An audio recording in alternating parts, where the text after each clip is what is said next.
Ovu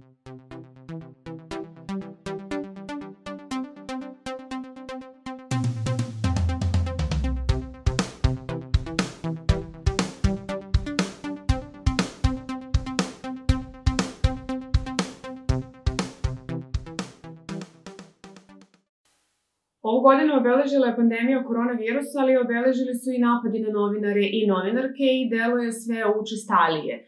Zato danas razgovaram sa Milicom Vojinović, novinarkom KRIK-a, koja je i sama bila meta napada, a i cijela redakcija KRIK-a koja se bavi istraživačkim novinarstvom i istraživanjem kriminala i korupcije je stalno na meti napada. Ja sam danas u redakciji KRIK-a i razgovaram upravo sa Milicom o napadima i o položaju novinara i novinarki u Srbiji.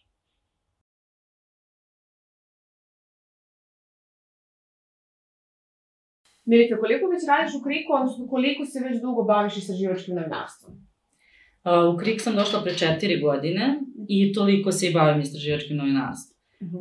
Ja sam u KRIK došla kao početnik, tada i dalje student, završne godine, čini mi se, Fakulteta političkih nauka, i u principu nisam ni mislila da je moguće, niti sam planirala da prvo čime bih se bavila u novinarstvu bude baš istraživačko novinarstvo. Ja sam to zamišljala da mora da postoji neko ogromno iskustvo iza tebe da bi se tim bavili i tako dalje. Zapravo sam negde shvatila da kao početnik najbrže sve neki da kažem alati i slično istraživačkog novinarstva najbolje i uče kad si početnik. I eto, tako sam i došla preko neke školice istraživačkog novinarstva, sam došla u KRIK i tako sam maltene, to mogu kažem, negde počela karijeru. Pre toga je bilo neko sitno što sam radila, što nije bilo istraživačko novinarstvo. Sad kad si rekla to, nisam očekivala da ću prvo što ću raditi zapravo početi da se bavim istraživačkim novinarstvom. Moje pitanje je da li si bila spremna da poneseš to vreme biti novinarka, pa biti istraživačko novinarka, pa onda istraživačko novinarka u Srbiji. Pa kao šta sad sve to nosi, da li si bila spremna na to? Pa nisam bila spremna.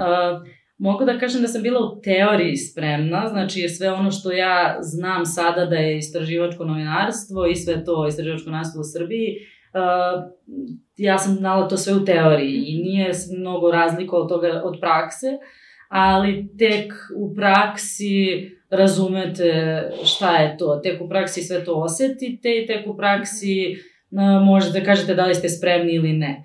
Sad mislim da sam spremna, ali naravno svi vidimo da u kom smeru ide sve ono što su negde lošije strane ovog posla, nažalost, pogotovo u smislu bezbednosti, pa samim tim, ne znam, nadam se da ću biti spremna još dugo i da ću se s tim, kažem, uspešno izboriti. Sad kad si spomenula loše strane istraživačkog novinarstva i napade, ono zbog čega najglavnije razgovaramo sad u ovom serijalu sa tobom jesu upravo ti napadi na novinari i novinarke koji su sve učestaliji, a i ti si bila meta i žrtva napada i obijanja stana. Reci mi, molim te, kada i kako se desio napad na tebe? To obijanje stana se dogodilo pre nešto više od godinu dana. Čini mi se da je bio oktobar ili novembar prošle godine. Desilo se dok ja nisam bila u zemlji. Bila sam u Crnoj Gori i saznala sam od sestre koja je ušla u kuću i videla da se to desilo.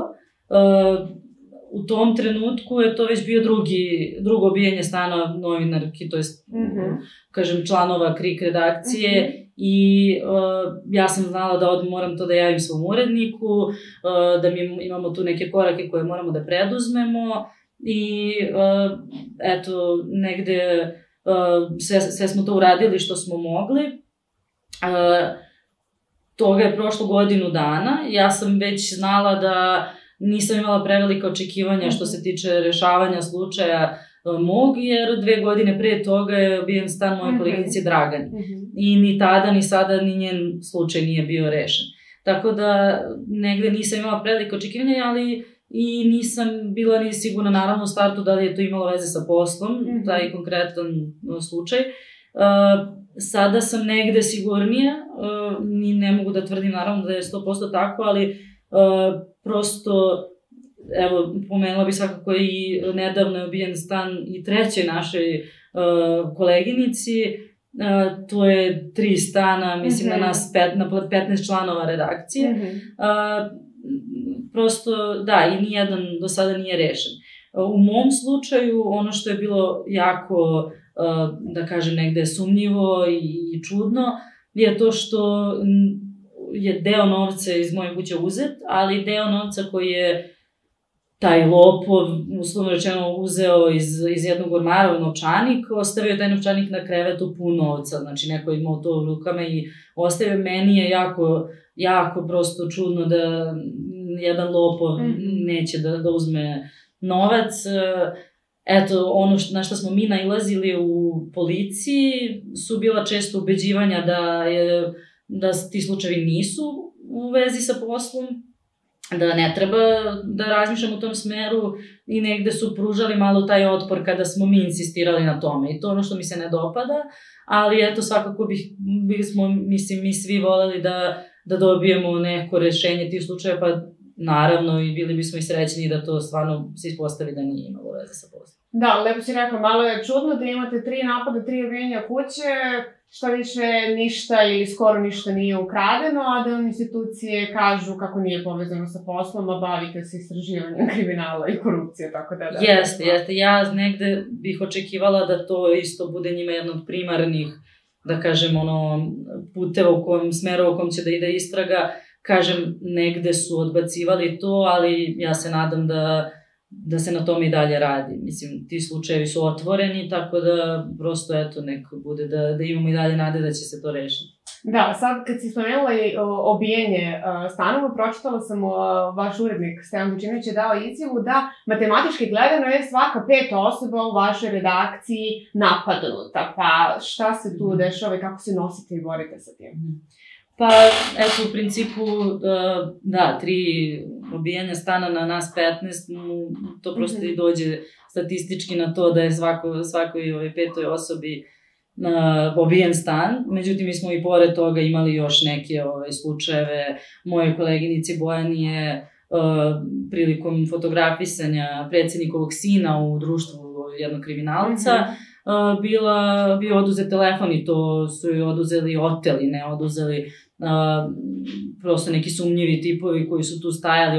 Ona je bila okružena osmoricom muškaraca koji su njoj oteli telefon, govorili je pitali zašto je fotografisala Danila Vučića tom prilikom, tako da i taj slučaj je ne samo da nije nikako rešen, da niko nije u tom slučaju kažnjen, nego je čak tužilaštvo odbilo da procesuira te ljude. Dakle, kad smo mi podneli krivičnu prijavu, tužilaštvo je to odbacilo i reklo da tu nema nikakvog krivičnog dela i pritom to argumentovalo vrlo, da kažem, sumnjivim izgovorima. Znači, između ostalog, a bilo je više stvari, između ostalog je tužilac naveo da u blizini nije bilo kamere koja je to snimila, dok mi kad smo otišli tamo videli smo najmanje 3 ili 4 i čak jednu koja je stala direktno iznad tog mesta događaja, tako da i tu smo naišli negde na otpor institucija. Da, i to direktan u smislu da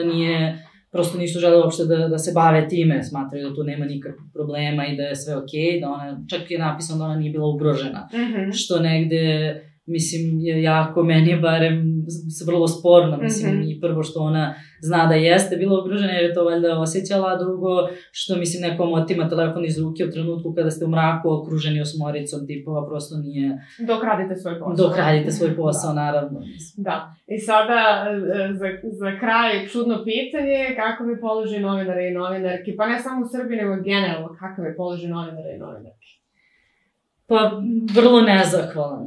Onda u trenutku ovom sada, ako želite da se bavite novinarstvom koje je pravo novinarstvo, koje je nezavisno novinarstvo, koje je novinarstvo koje ispunjava svoj cilj, a to je da informišete sve građane o svim problematičnim stvarima koje se u ovoj zemlji dešavaju,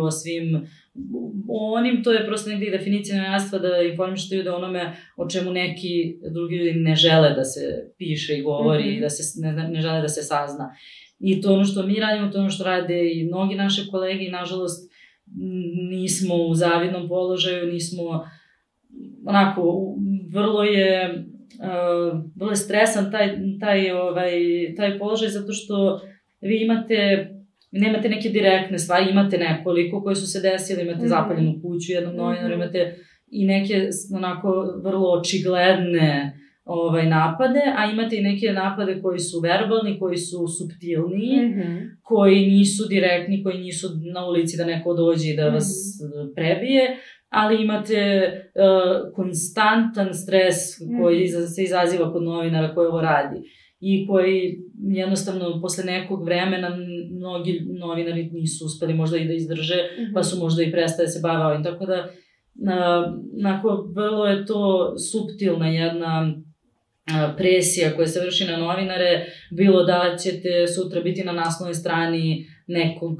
tabloida ukoliko napišete nešto, bilo da će na konferenciji za medije neko da vas nazove, ili što smo imali skoro priliku da vidimo u Skupštini, izdajnicima i slično, pa će možda posle neko ko me je to ostavilo jači utisak da vam preko društvenih mreža preti ili ne daj Bože da vas sačeka negde. Tako da sve su to neke onako nešto što je suptilnije, a zapravo je konstantni napad.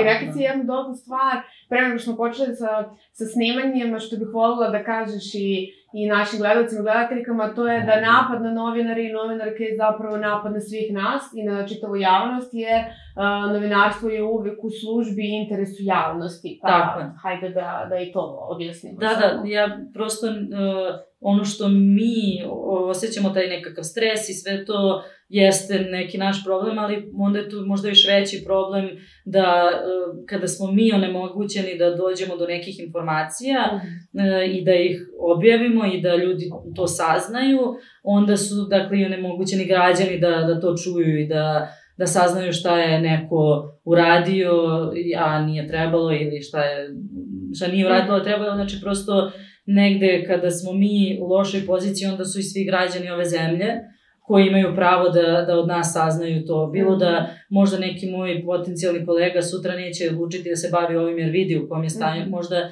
neko od mojih kolega će odustati da radi ovo zbog takvih prosto pritisaka, a eto možda će meni neka institucija da nam omogući neku informaciju da saznam koje bi možda svako od ljudi u ovoj zemlji želeo da zna. I samim tim će ljudi ostati u tom mraku i bez tih nekih informacija koje su zaista važne, koje ja mislim da ljudi kada pročitaju naše priče znaju koliko su važne, jer znaju da bi voleli da nisu saznali priču o tetki iz Kanade, priču o 24 stana ili bilo koju drugu, znaju sigurno da bi bila šteta da je nisu saznali. Milica, hvala ti na ovom razgovoru. Hvala tebi.